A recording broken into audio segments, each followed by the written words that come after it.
little sticky. Okay, polish it right in around the edges.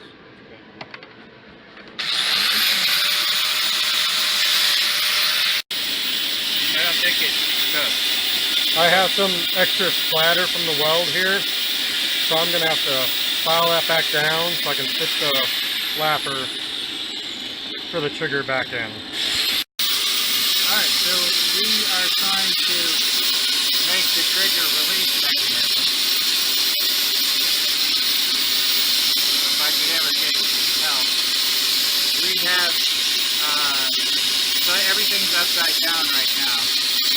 We know that this piece has got to come over here somehow. And prevent that little lock from flapping forward. So,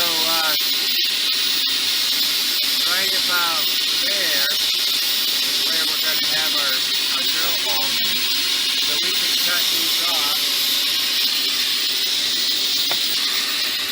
So we're going to have a hole right about here that goes through both of these arms, you know, through these things. And these get cut off right about there on both sides. Now,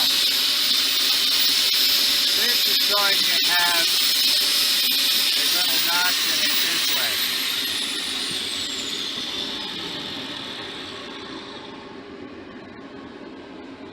Does that make sense?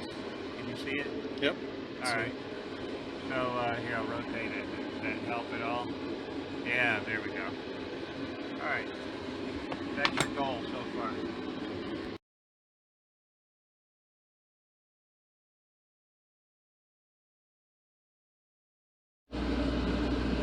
So this line should be pretty well parallel or on a 90-degree tangent.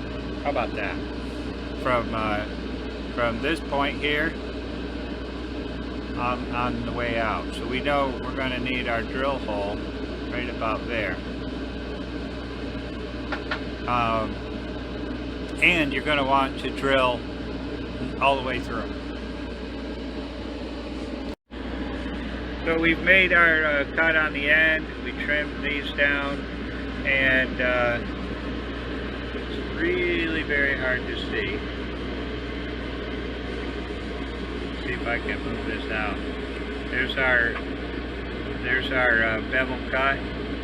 Alright, so you're about ready to drill the hole for the trigger.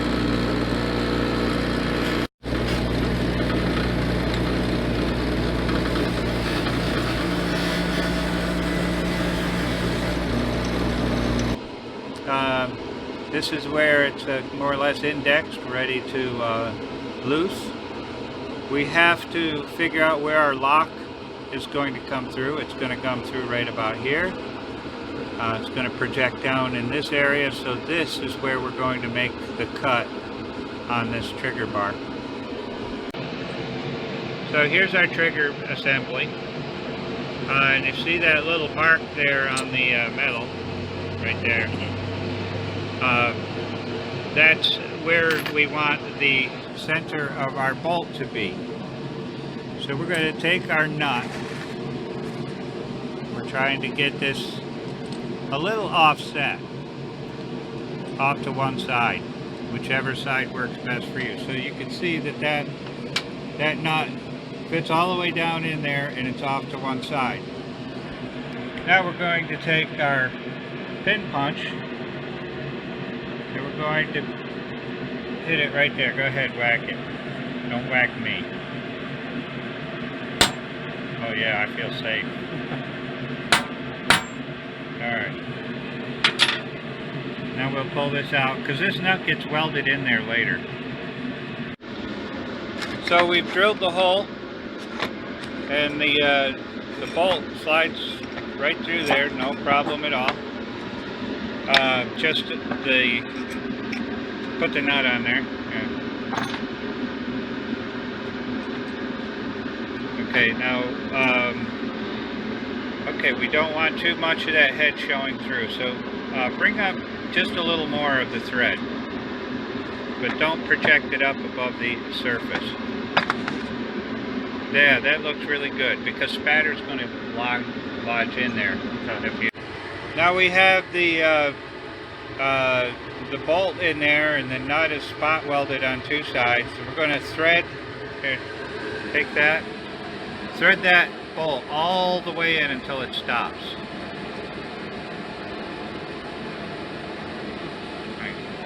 Make sure it's kind of not too tight, just as tight as it'll go, finger tight. Now look in the top. There it goes. We're going to make a line right here parallel to our whole housing. Let's see if I can roll this around a little. All right, do you see the bolt?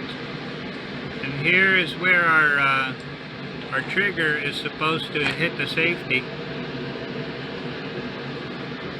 And it looks like we're just barely going to make it. It's not hitting the bolt at all. But when we put the nut on there, it's going to be fine. That's why we wanted to offset it a little, to see if we can not screw up that bolt.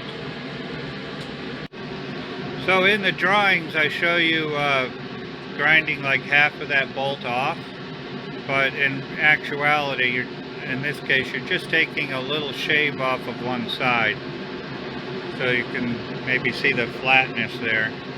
Very hard to see in here. Ah, there goes the pin. So one nut, the whole nut, goes all the way down in there.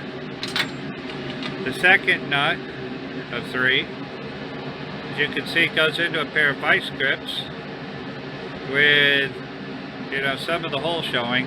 Woohoo! There it is. So you're going to grind this nut down until it's just entering into those threads.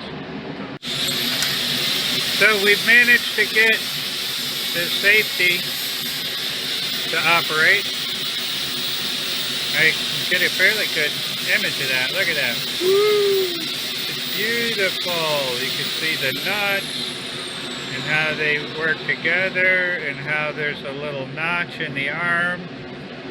And we had to make a little shaving to make that pass it so that this will rotate freely.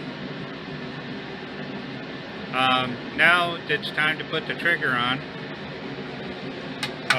We have taken a piece of our 1/8 inch by 1/2 inch flat stock, and it's going to go right in here somewhere. It's going to come straight down. It's not really that important where it fits on here. It can be just roughly in this area. The weight of the trigger will actually help close that thing. Now if you're going to make a really light, just a single finger trigger, you're going to want that way back here, because you need all the weight you can get to help reset the safety. So there it is with our trigger on there, and if you see, oh look, the trigger's really long. We'll get it to fit in there. Now comes the fun part. Oh wait, no, we gotta drill the mounting hole at both ends. Okay, so we're drilling the holes in the end of the breech that holds it to the stock. Alright, so we're flaring the hole. We're testing it for the head of the bolt. And then we keep flaring it little by little.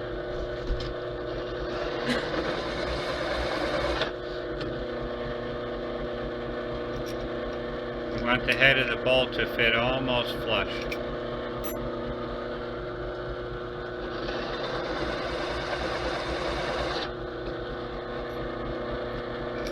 Let's look at that. That should be pretty close.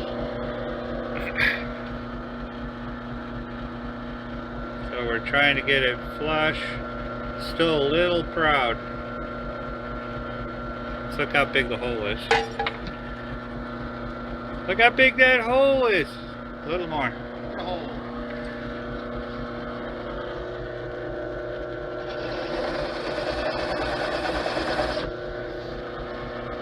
There's your screw. How's it looking now? Now the one in the back could be a little proud. Okay. The one in the front should be pretty much as low as you can get it. But, you know, we still have, we're going to polish the head of that bolt too. Okay. So, you know, you can steal a little that way. How close is it?